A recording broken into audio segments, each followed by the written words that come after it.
I always wanted to have one simple but very useful home automation. Namely, when someone rings at my front door, I want to receive a picture on my phone or on my smartwatch, showing me who is actually ringing.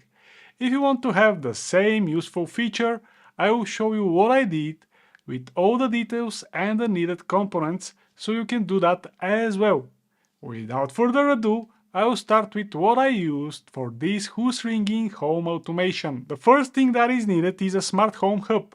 This will be the brain of our operation. The hub can be free or paid. It could be a software hub installed on an always-on computer or a dedicated hardware that comes pre-installed and ready to be used. I can two hands recommend Home Assistant as your main smart home hub, because simply there is nothing even close that is available right now. Home Assistant is free and you can install it on many different devices using any of the 4 official and supported installation methods that are available. If you want to know more about this topic, check my Home Assistant webinar, where you will understand everything about the different installation types of Home Assistant.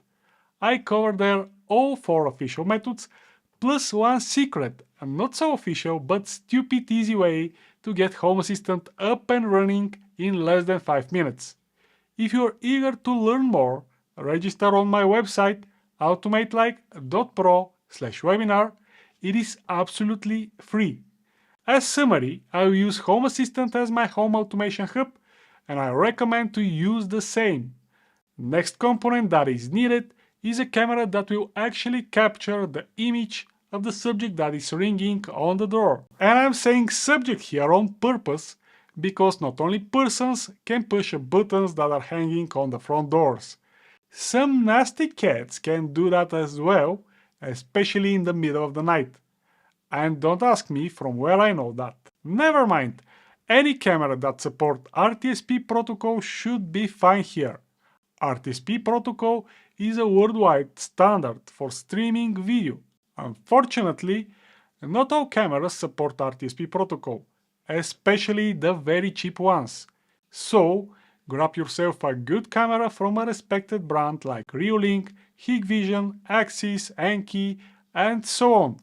But double check that the model you're getting is supporting RTSP. I'm using REOLINK NVR and a mixture of several different REOLINK camera models like ROC 520, 810A, and 410W. If you are interested in the exact parameters of these cameras and the NVR, you can check my affiliate links in the video description. Again, as summary, here you can have an NVR that will record the camera stream 24/7, or you can only have one camera connected over Wi-Fi or via LAN cable that doesn't record anything, and you are good to go. Just remember, RTSP protocol is a must. Next thing that is needed is one button and optionally a siren. Preferably the button should be for outdoor use and kind of smart, to the degree that you can add it in your Home Assistant. Options here are a lot. For example, you can use a standard RF433 button and a siren, and to integrate them to your Home Assistant using a RF bridge, like the Sonoff RF bridge or BroadLink RM4 Pro. You can use any other Wi-Fi, Zigbee, Z-Wave or Bluetooth buttons, as long as you can add them in Home Assistant. I will use a Z-Wave AOTech siren plus button plus AOTech Z-Stick combo, but you can use anything you have. It will be best if you share in the comment section what camera and what buttons are you using or you are going to use. Now that we have a Home Assistant, a RTSP enabled camera and a button, it is time to bundle everything in one simple but useful home automation. Let's first add the camera in Home Assistant, and then we will continue with the rest of the steps. I'll open my test Home Assistant installation and I'll press the C button and I'll start typing integrations, and I'll select navigate to integrations, add integration, and I'll search for camera. I'll select generic camera here, and in this dialog I'll enter my camera settings, which are different for the different camera brands. Some camera have still image URL. This is usually an HTTP address, and I'll paste mine here. Here it is. This is my still image URL of REOLINK camera connected to NVR. I'll share it in the video description so you can get it from there. This field is optional. You can add it or you can skip it. Basically, you have three options here: to add only the still image URL of your camera, to add only the RTSP link of your camera, or to add them both. And I'll add both because I already know them and I want to demonstrate them to you. And this is my RTSP link again. It is for the REOLINK camera connected to REOLINK NVR. The RTSP link is camera specific. Check your camera manual to see what it is for your camera, or ask your camera vendor support. And this is channel 7. That means this is the 7th camera connected to my NVR. This is also visible in the still image URL. Channel 6 equals 7th camera because they start from 0. Next is the RTSP transport protocol. I'll leave this empty because it will auto-detect which one to use. Usually it is TCP or UDP. Authentication will be basic, and username and password are only valid for the still image URL, but I already embed them in my URL, so this is also not needed. Verify SSL certificate. I'm not using SSL, so I'll uncheck this. Also, frame rate is 2 frames per second. I'm okay with that, and I'll click submit. Success! Created configuration for my camera IP. Finish. And where is my camera? Here it is actually. I have one entry. If I click on it, I can change the name, the icon, the entity ID. I can add it to an area. If I click on this button right here, I can see the camera stream. Eventually, here it is. This is my camera stream. It is kind of choppy, but that's fine. I only need pictures from it, so I'm good to go. I'll click on my camera and I'll change the name to something more meaningful. Front door camera, for example. The icon is okay. I'll also change the ID, entity ID. Front door. And I'll add it in an area. I'll create a new one called the yard, for example. Add. Then I'll hit update. That's better. These camera update settings were totally optional and you can leave everything by default if you don't want to do that. The next step would be to add a button and optionally a siren inside Home Assistant. As I said before, the possible options for a smart button that works with Home Assistant are a lot, and you can use anything that fits your needs and budget. The idea here is to catch the event of the button pressing and to use that as a trigger of the Home Assistant automation, so we can immediately send a picture from the camera when there is such event. I already added my AOTech smart button and siren in Home Assistant, and I explained how I did that in this video of mine. But again, you can use whatever button you wish here, including a helper or a dummy button. I'll go to my automation sections. For that I'll press the C button and I'll start typing automations, and I'll select navigate automations. I'll create a new automation. Start with an empty automation. The name of the automation will be send a picture when someone is ringing.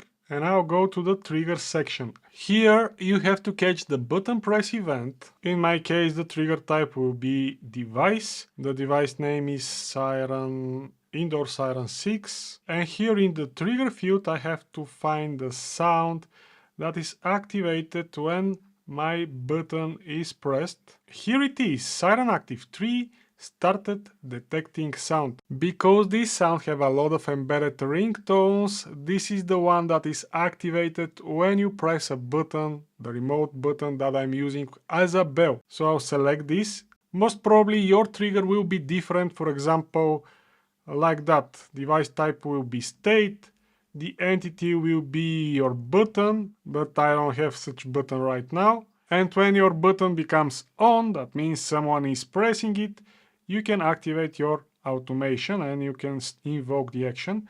Usually this is the case, but My case is a little bit different because I'm using this EOTech Siren 6 button plus Siren. I'll delete this second trigger, like that, and I'll go to the action section. This part should be absolutely the same with yours. I will use the call service action. The service will be camera snapshot. This is my service. I'll choose the entity, and the entity will be my front camera. Where it is? Front door camera. Here it is. And I want to have a file name.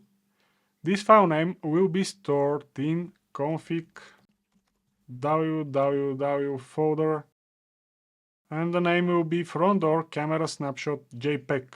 Folders here are very important. If you mess the full path, the automation will not work as expected. If you already have www folder, just use it. Otherwise, you have to create that www folder inside your config folder and to restart your Home Assistant. After that, you can upload any files inside that folder and you can access them without any authentication, so you can use that for your notification services. After that, I'll add another action. Again, the action will be called service, but this time I want notification service. With Home Assistant, you also have a lot of notifications options.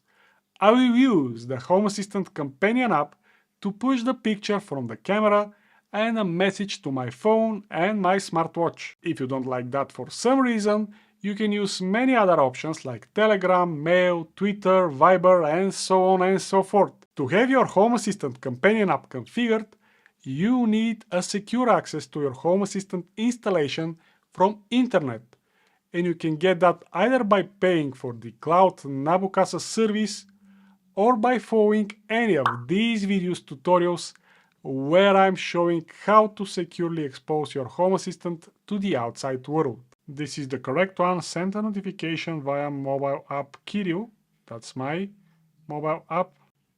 The message will be someone is ringing. Someone is ringing at the door, and I'll enable this data field. Inside I'll type image colon, and then I'll enter the following path, local, and then the file name.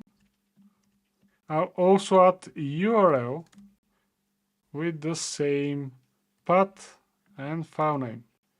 That way, I'll receive a message saying someone is ringing at the door.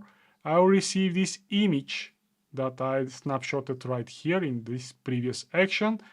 And if I click on this notification, the Home Assistant companion app will open this URL in a bigger screen. Otherwise, the notification will be cleared.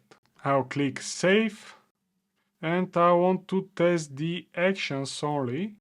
I'll first create this snapshot, run action. Now inside this folder I should have front door camera snapshot. Let's quickly check that. www, and as you can see I have front door camera snapshot JPEG here. Great. Now if I run the next action, that is the notification service, I should receive a message on my phone. Here it is. If I hold on the notification, I can see the camera image, and if I click on it, I'll see it in the full screen. Great. We are ready to test the Who's Ringing home automation. I just have to push one button.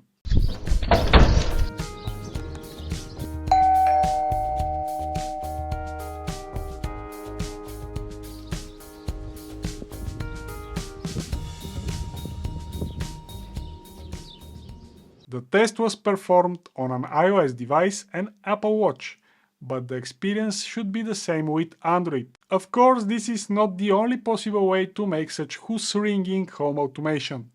I'm pretty curious, do you already have such in your smart home? And if yes, can you please share how you managed to do it in the comment section below? I'm Kirill and I'm done speaking. Bye!